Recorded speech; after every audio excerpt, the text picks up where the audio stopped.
বন্ধুরা, আপনারা কি জানতেন যে সুদেবের এই একটা ভুল সিদ্ধান্ত চ্যাটার্জি বাড়ির মান-সম্মান ধুলোয় মিশিয়ে দেবে? যে মেয়েটাকে সবাই চোল অপবাদ দিয়েছিল, আজ কি তবে সেই লাজুই প্রমাণ করবে আসল অপরাধী কে?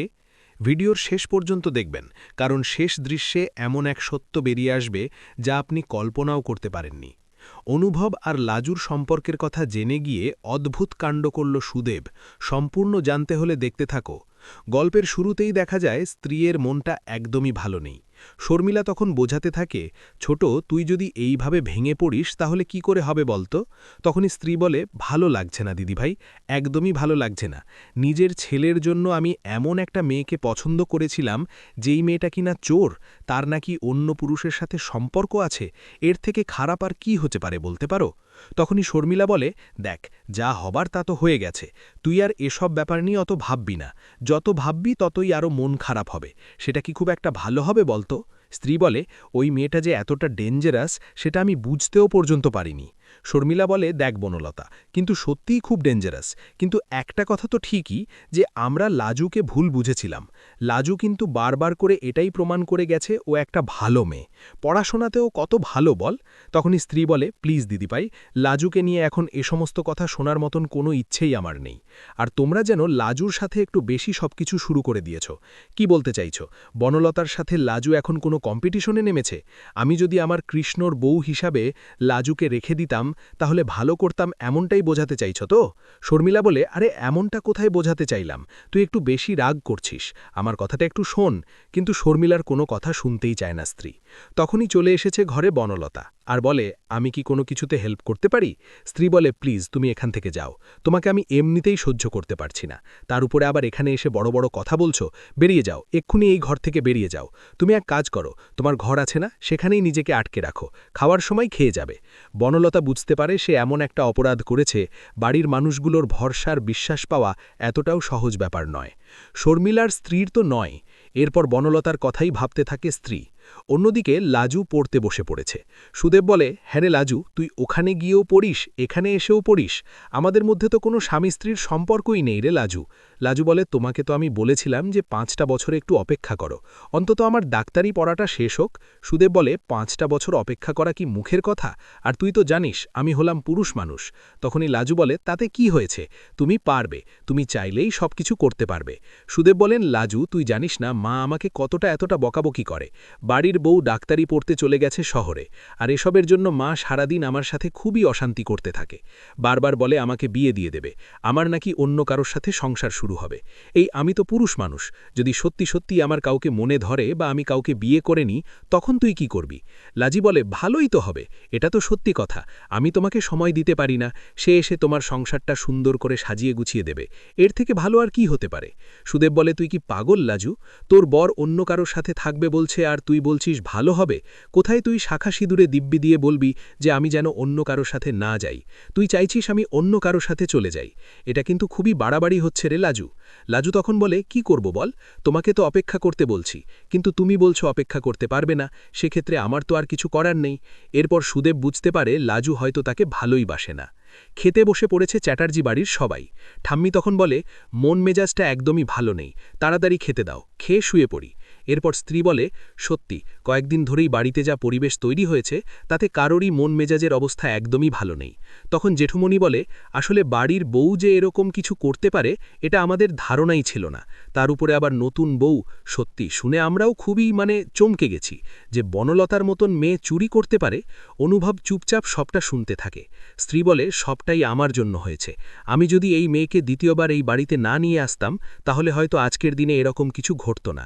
ঠাম্মি বলে, তুমি কি করে চিনবে বলো তো ছোট বৌমা, চেনার মতন সাহস বা ইচ্ছা কোনোটাই তো আমাদের ছিল না। আমরা ভেবেছিলাম ভালোই হবে, তাই তো আমরা এই ডিসিশনটা নিয়েছিলাম। স্ত্রী বলে, ওটাই তো ভুল করেছি, আর সেটা এবারে হাড়ে হাড়ে বুঝতে পারছি। বনলতা চলে এসেছে আর বলে, আমি কি খাবার সার্ভ করে দেব? স্ত্রী বলে, না লাগবে না, তোমার কোনো হেল্পই আমাদের লাগবে না, তুমি যা হেল্প করেছো তাতেই আমরা খুবই খুশি। এর মধ্যেই জেঠুমণি বলে, দেখো স্ত্রী, বনলতা যখন এই বাড়িতে আছে তখন তোমাদেরও উচিত একটু একটু করে সবকিছু ভুলে গিয়ে ওকে আবারও নতুন করে মানিয়ে নেবার, কারণ এভাবে অশান্তি চলতে থাকলে বাড়ির পরিস্থিতিটাও অনেক বেশি খারাপ হয়ে যায়। আশা করছি আমি যেটা বলেছি তুমি বুঝতে পারছো। তখন স্ত্রী বলে, পারছি না দাদা, অনেক কিছুই আর সহ্য করতে পারছি না, খুবই রাগ হচ্ছে।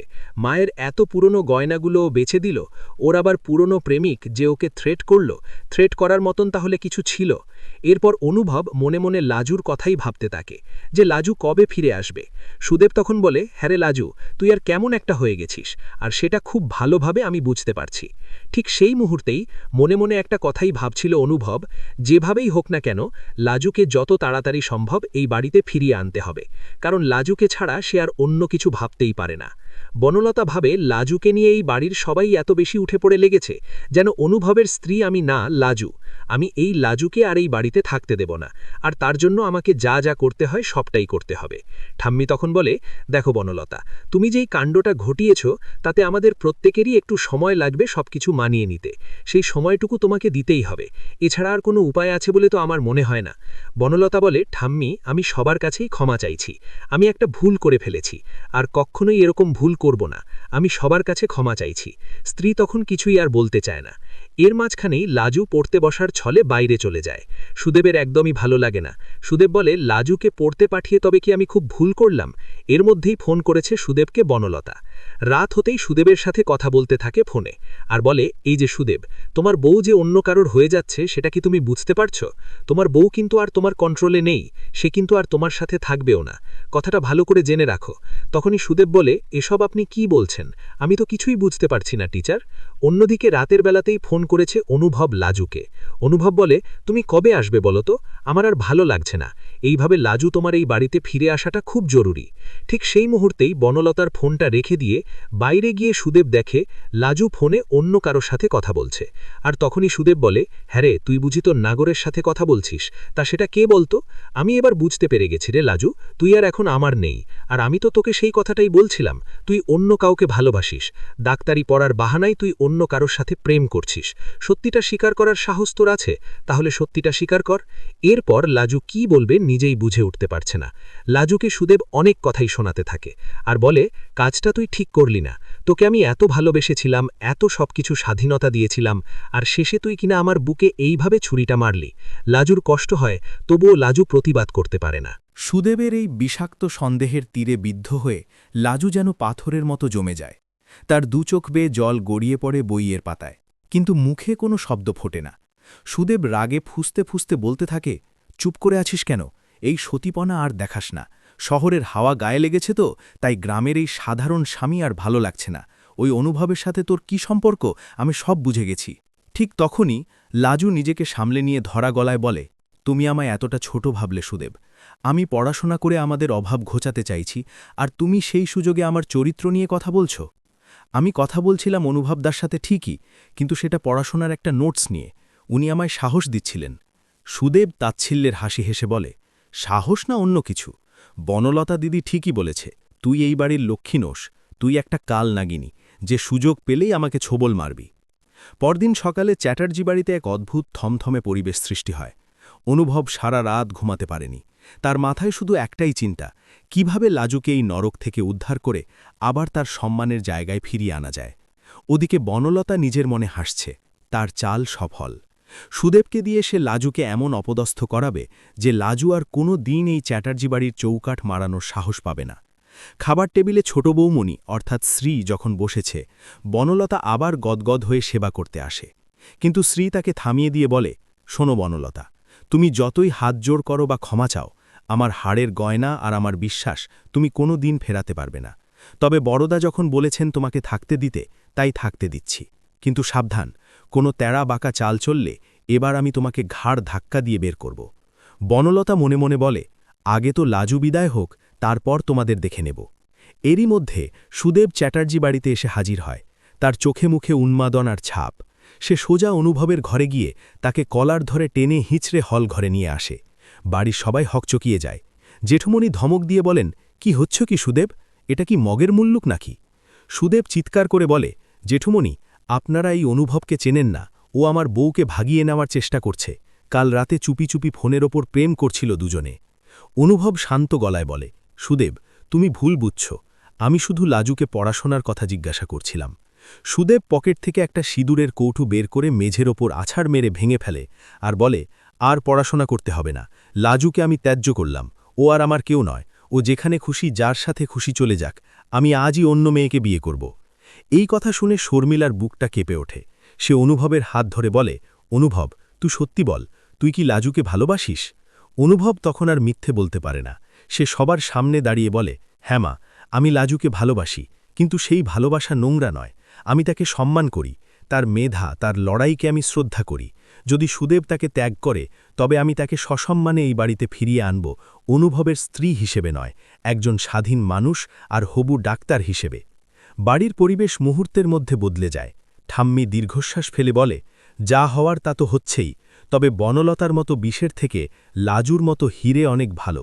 ঠিক এই সময় বনলতা উত্তেজিত হয়ে বলতে থাকে, আপনারা কি পাগল হয়ে গেছেন? এই চোর মেয়েটাকে আবার ফিরিয়ে আনবেন? তখনই শ্রী অর্থাৎ ছোট বৌমণি গর্জে ওঠে, চুপ করো বনলতা, চোর কে আর সাধুকে সেটা আমরা এখন ভালোই বুঝতে পারছি। সুদেব, তুমি যে ভুলটা করলে তার মাসুল তোমাকে সারা জীবন দিতে হবে। গল্পের মোড় ঘোরে যখন লাজু নিজে সেই ঘরে এসে দাঁড়ায়। তার চোখে আর জল নেই, সেখানে এখন জ্বলছে প্রতিবাদের আগুন।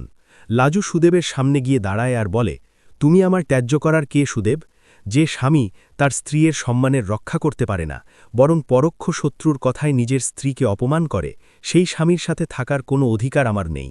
আজ থেকে আমি নিজেকে মুক্ত করলাম, আমি ডাক্তার হয়ে ফিরব, তবে তোমার ঘরে নয়, মানুষের সেবায়। বনলতা তখন শেষ চেষ্টা হিসেবে বলে, ন্যাকামি করো না লাজু, আমরা জানি তুমি এই বাড়ির টাকার লোভে আসছ।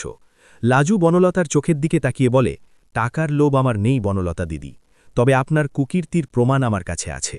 ওই যে আপনি আপনার পুরনো প্রেমিকের সাথে মিলে গয়নাগুলো পাচার করেছিলেন, সেই রাতের ভিডিও সিসিটিভি ফুটেজে ধরা পড়েছে। আমি সেটা লুকিয়ে রেখেছিলাম ঠিক সময় দেখাবো বলে। বনলতা ফ্যাকাশে হয়ে যায়। বাড়ির সবাই চমকে যায়। সুদেব বুঝতে পারে সে কি বিশাল ভুল করেছে। সে লাজুর পা ধরতে যায়, কিন্তু লাজু পিছিয়ে আসে। অনুভব লাজুর দিকে হাত বাড়িয়ে দেয়, তবে সেটা প্রেমের নয়, বন্ধুত্বের।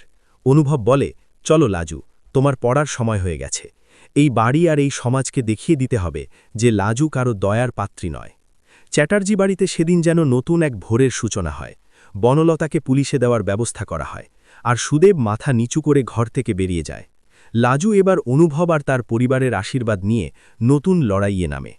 পরবর্তী পর্বে কি লাজু সত্যি ডাক্তার হতে পারবে, নাকি বনলতা জেল থেকে বেরিয়ে কোনো নতুন চক্রান্ত করবে? জানতে হলে সাথেই থাকুন। আপনারা কি মনে করেন, সুদেব লাজুকে ভুল বুঝে ঠিক কাজ করেছে, নাকি লাজু এখন নিজের পায়ে দাঁড়িয়েই উচিত শিক্ষা দেবে? কমেন্টে অবশ্যই জানান।